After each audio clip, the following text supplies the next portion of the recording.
주께 피하는 자는 주님께서 보호해 주시고 주를 의지하는 자는 도와주셔서 늘 힘들고 어려운 고난도 헤쳐갈 수 있게 하실 뿐만 아니라 범사에 되어는 일을 하나님 앞에서 누려가기 때문에 감사와 찬송이 그 입술에 끊임이 없게 되어지죠. 그런데 하나님께 피하고 하나님을 의지하는 것은 믿음으로 이루어지는 일이니까 그 믿음은 하루아침에 뚝딱 생겨지는 것이 아니고 믿음은 물론 하나님께 주신 은혜의 선물 또한 성령의 감동에 의하여 우리에게 임하시고 그로 인하여 우리가 예수를 구주로 영접하게 되어지지만 우리의 구원의 믿음보다도 이 오늘 시편 기자의 고백은 성숙한 믿음의 고백이니까 그 믿음의 성숙은 단순히 하루아침에 이루어지는 것이 아닌 오늘 여기 시편 기자의 고백처럼 5절에 보면 주 여호와는 나의 소망이시요 내가 어릴 때부터 신뢰한 이시다라고 말합니다. 어릴 때부터 신뢰했다. 어릴 때 어떻게 여호와를 신뢰하게 되어집니까? 수많은 하나님의 은혜를 경험하면서 그 경험이 그의 신앙을 여호와를 신뢰할 수 있는 믿음을 갖추게 되었다는 거죠. 다윗 같은 경우도 어려서 아버지가 맡겨준 양무리를 지킬 때에 사자나 곰이 와서 그 양을 물어가려고 하면 그것을 쫓아가서 입에서 빼앗고 만약에 사자나 곰이 자기를 해하려고 하면 수염을 잡아 내동댕이 쳤다 이런 고백을 하잖아요. 근데 그렇게 할 수 있었던 것을 뭐라? 여호와 하나님께서 나를 사자와 곰의 발톱에서 지켜주셨은즉 이라고 말하지 않습니까? 그러니까 어린 시절부터 하나님이 나와 함께 계시며 자기를 도우시는 하나님이심을 경험하며 믿어졌다는 거예요. 그러니까 거대한 골리앗 앞에도 두려워 떨지 않고 만군의 여호와의 이름을 의지하면서 나아갈 수 있었던 것이죠. 그 후에도 많은 대적들이 일어나서 자기를 해하려고 해도 두려워하지 않은 것은 하나님이 그만큼 나의 피난처가 되고 힘이 되시고 의지가 되시니 도움이 되시니 두렵질 않았다는 거잖아요. 오늘 시편 기자도 마찬가지입니다. 주께 피하오니 내가 영원히 수치를 당하게 하지 마소서. 영원토록 하나님께 피할 것을 의미하는 것이고 영원토록 자기를 도와주실 것을 믿는 믿음의 고백 아니겠습니까? 그러니 여러분들도 마찬가지입니다. 우리가 하루하루가 쌓여 우리의 인생이 만들어지는 거잖아요. 그래서 그러한 삶이 매일매일 이어지면서 여러분의 믿음은 매일매일 성숙하고 그 성숙한 믿음만큼 여러분들에게는 경험되어지는 하나님의 은혜가 있고 그 누림 때문에 감사와 찬송이 있는 여러분의 날마다의 삶이 될 수 있기를 축복합니다. 3절에도 피함에 대해서 말을 하면서 항상 피한다는 말을 또 하잖아요. 항상 피하여 숨을 바위가 되소서. 언제나 하나님을 바라보고 언제나 하나님께 피할 수 있는 힘들고 어려울 때면 숨을 수 있는 곳은 여호와 하나님이시다는 것 아니겠습니까? 여러분들이 살다 보면 힘들고 어려운 일을 만날 때 먼저 생각나는 이가 여호와 하나님이실 수 있길 바랍니다. 많은 사람들은 문제가 생기면 먼저 사람을 찾고 먼저 세상 방법을 추구하는 것이 보편적입니다.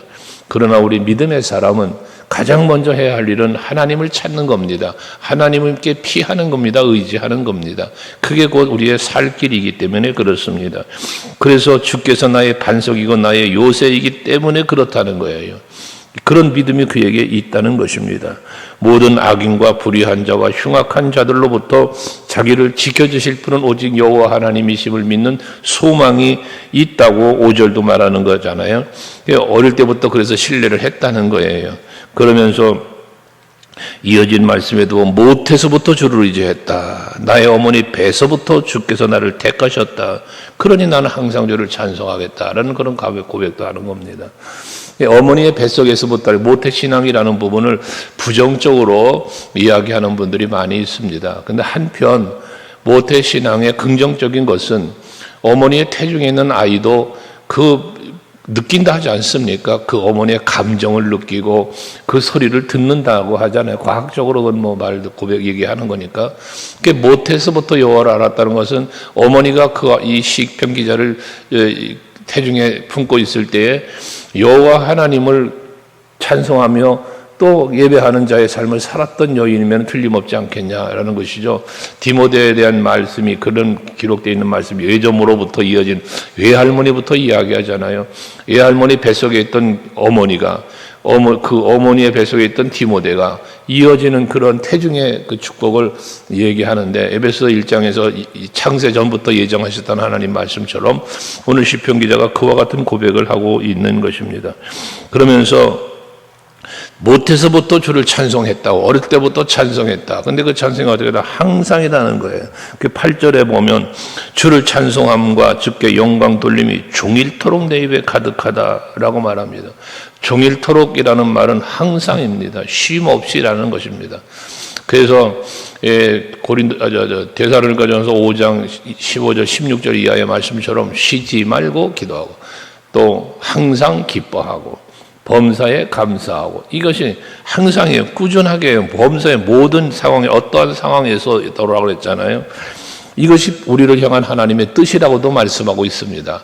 그러니까 하나님은 우리의 마음이 변덕스럽지 않길 원하는 거예요. 변함없는 믿음으로 그 믿음을 지키며 살아가길 원하는 거예요. 그래서 사도 바울도를 통해서 하나님 말씀하심이 무엇입니까? 믿음의 예수 그리스도를 터 위에 세워지는 교회가 경고한 것처럼 복음에 합당하게 살아라. 구원받은 믿음으로 그 믿음을 지키며 살아라. 견고하며 흔들리지 말아라. 등등의 권면을 하고 계시지 않습니까? 흔들림이 없는 믿음. 어려서부터 그런 믿음을 갖고 항상 감사하며 찬송하며 살면서 9절 이하에 보면 노년의 때까지, 나이가 먹어 늙어서 이제 늙을 때에 나를 버리지 마시며 내 힘이 쇠약할 때 나를 떠나지 마소서라는 간구를 하지만, 그러나 그 기도 속에는 뭐가 담겨 있습니까? 내가 늙어서도 주를 바라보고, 내가 늙어서도 주를 의지하니까, 늙어서도 주를 찬송하니까, 못해서부터 어려서부터 가지고 있던 믿음이 노년에 이르기까지 지켜지고, 또 하나님을 찬송하며 감사하는 그 마음이 변함없이 늙어 육신이 쇠하여지더라도 하나님을 가까이 하면서 늘 하나님이 지켜주심을 믿고 의지하며 그것을 또 누리며 감사하며 찬송하며 살기를 말하는 것이 아니겠습니까? 그러면서 13절 이하에도 보면 대적들이 멸망을 당하고 수치를 당하고 욕을 당하게 해달라고 하면서 14절에 나는 항상 소망을 품고 주를 더욱더욱 찬송하리이다라고 말하고 있습니다. 고난 중에도 하나님께 소망을 두고 고난 중에도 즐거워하며 찬송하겠다는 고백, 그렇게 하게 해달라는 고백을 하고 있는 것입니다. 우리는 감정을 갖고 있잖아요. 인간은 감정을 갖고 있습니다. 이 감정은 어디에 있습니까? 마음에 있습니다.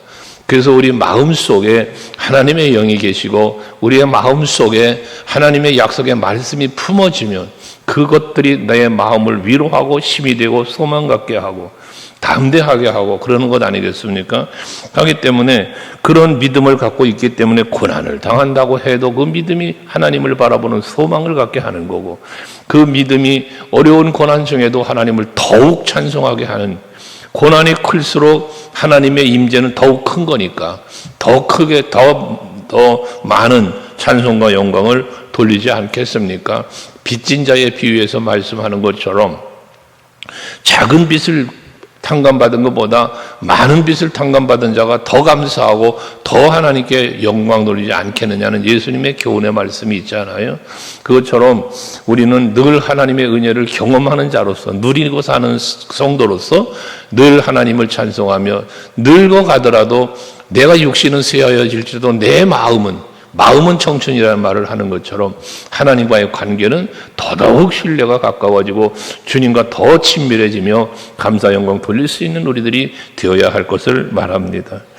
16절 이하의 말씀에 보면 주 여호와의 능하신 행적을 가지고 오겠사오며 주의 공의만 전하겠나이다 해서 오직 여호와 하나님만을 전하는 삶을 사는데, 그 여호와 하나님 어떤 여호와인가? 17절에는 하나님이여 나를 어려서부터 교훈하셨으며 내가 지금까지 주의 기이한 일들을 전하였나이다. 그러니까 어려서부터 하나님의 은혜를 알았고 그것을 경험 삼아 믿음이 성숙됐고 늘 하나님을 찬송했는데 그 하나님을 뭐했다? 지금까지 전하고 있다는 거예요. 그러니까 우리 디모데서에서 조금 말씀하시는 것처럼 네가 때를 얻든지 못 얻든지 복음을 전파해라.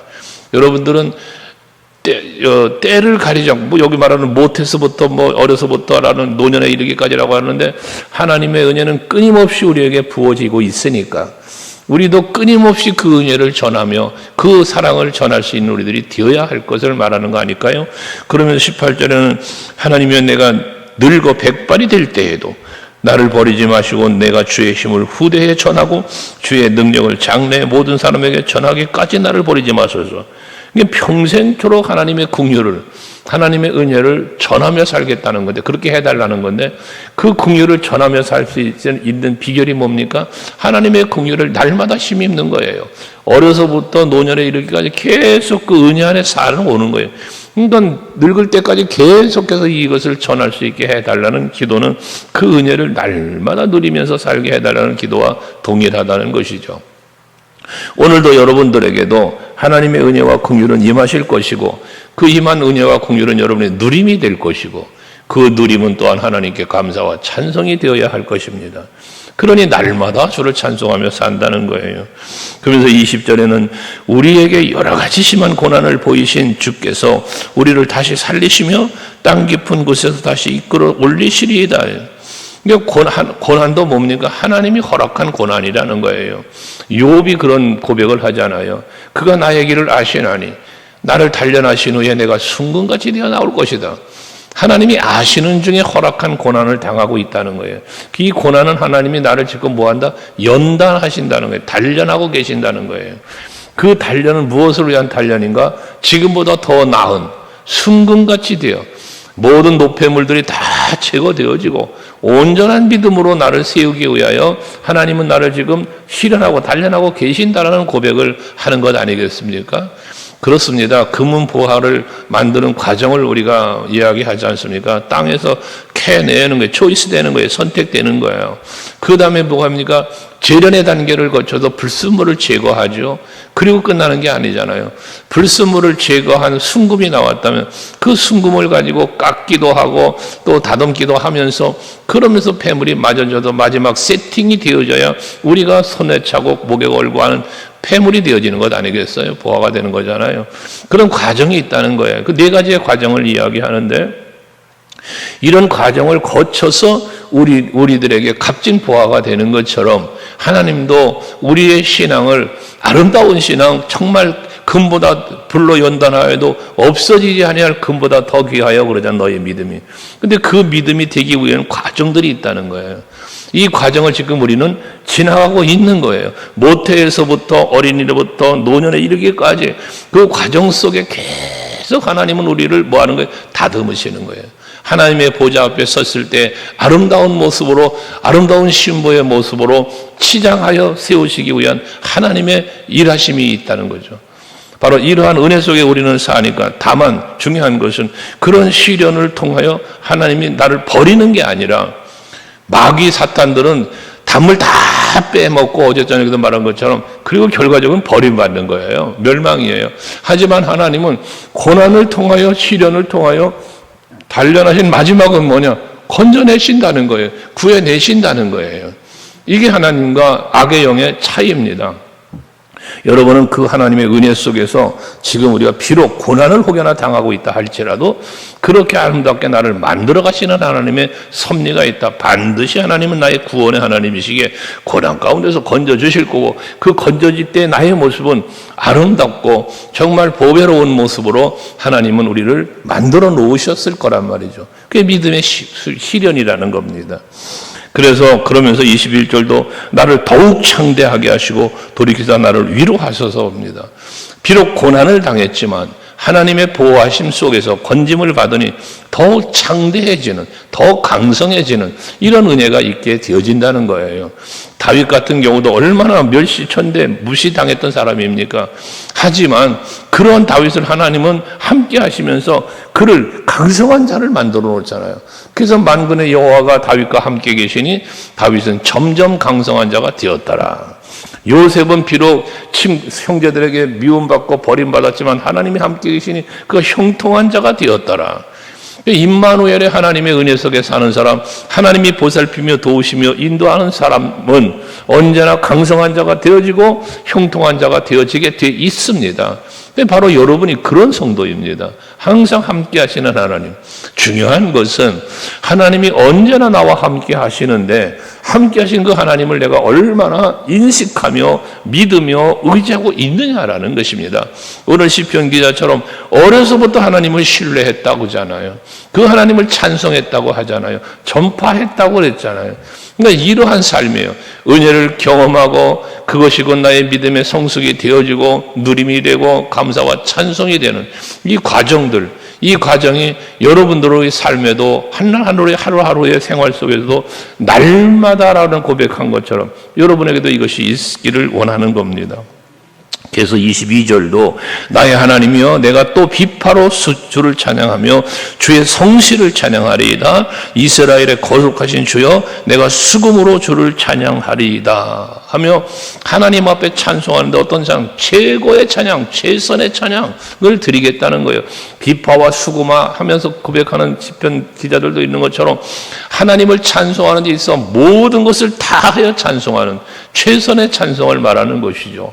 우리가 하나님 앞에 믿음을 드릴 때도 최고의 믿음, 최선의 믿음. 우리가 하나님을 사랑하는 것도 최선의 사랑. 이것이 하나님을 기쁘시게 해드리는 것 아니겠습니까? 내가 할 수 있는 최선, 그 최선이 무엇일까요? 사도 바울은 생명조차 귀히 여기지 않았다라는 말씀을 합니다. 그러니 우리들도 마찬가지입니다. 우리를 사랑하시는 하나님은 예수 그리스도 이 땅에 보내셔서 십자가에 죽으시기까지 우리를 사랑하신 거예요. 이게 사랑의, 우리를 향한 사랑의 확증이라고 그랬습니다. 그렇다면 나도 하나님 사랑합니다. 그 사랑의 고백을 입술로만이 아니라 내 삶으로, 내가 믿음으로 소망으로 하나님을 바라보면서 의지하면서 사는 것, 그게 결과적으로 하나님께 돌리는 영광이죠. 그래서 23절도 내가 주를 찬양할 때에 나의 입술이 기뻐 외치며 주께서 속량하신 내 영혼이 즐거워한다. 이거 억지로 찬양하는 게 아니에요. 기뻐하며 즐거워하며 찬양한다는 말씀입니다. 우리는 간혹 예배를 드릴 때도 보면 어떤 분들은 앞에서 찬양단들이 찬양을 인도하며 그러는데 어떤 분들은 핸드폰 틀어놓고 핸드폰 보고 앉아있는 사람도 보았습니다. 여러분, 하나님을 찬양하는 데 있어 최선을 다하여 찬양하는 거예요. 두 손 들고 찬양하라니까 억지로 드는 두 손이 아니라 손 들으라고 말 안 해도 내 스스로가 손이 올라가고 때로는 자리에서 일어서서 하나님 앞에 찬양할 수 있는 거고 다양한 모습으로 우리는 최선을 다한 기뻐하며 즐거워하며 그런 찬양을 드려야 되는 거예요. 그래서 찬양 중에도 보면 나의 발은 춤을 추며 손뼉 치며 이런 그런 찬양도 있는 것처럼 그게 다 뭡니까? 내가 할 수 있는 최선을 다한 하나님 앞에 찬양을 드림을 말하는 거예요. 기뻐하며 즐거워하며 말입니다. 그러면서 24절에 나의 혀도 종일토록 주의 의를 작은 소리로 읊조리오니 나를 모해하려 하는 자들이 수치와 무한을 당함이니이다 라고 했습니다. 나는 하나님을 종일토록 찬양하며 하나님께 최선의 찬양을 드리는데 나를 대적하던 무리들은 저들은 수치와 모욕을 당한다는 거예요. 어떻게 하나님의 돌보심 속에 그런 일이 벌어지는 거예요. 그러니 여러분, 여호사밧 왕이 정말 위기 전쟁으로 말미암아 멸망당할 상황 속에 놓였을 때 하나님을 찬송하며 나아갈 때 여호와를 신뢰하라, 선지자를 신뢰하라 외치며 나아갈 때 전쟁의 승리를 이루잖아요. 자기는 영광을 하나님께 영광을 돌렸더니 내가 영광을 받아요. 그리고 대적하던 무리들은 다 멸망당하고 죽임을 당하고 전쟁은 승리하게 해주시는 놀라운 역사 말입니다. 여러분, 감사하며 사십시오. 찬송하며 사십시오. 하나님은 여러분들을 위해서 일해 주실 겁니다. 이 날이 바로 여러분에게 그런 날 되시기를 주의 이름으로 축복합니다. 기도하시겠습니다.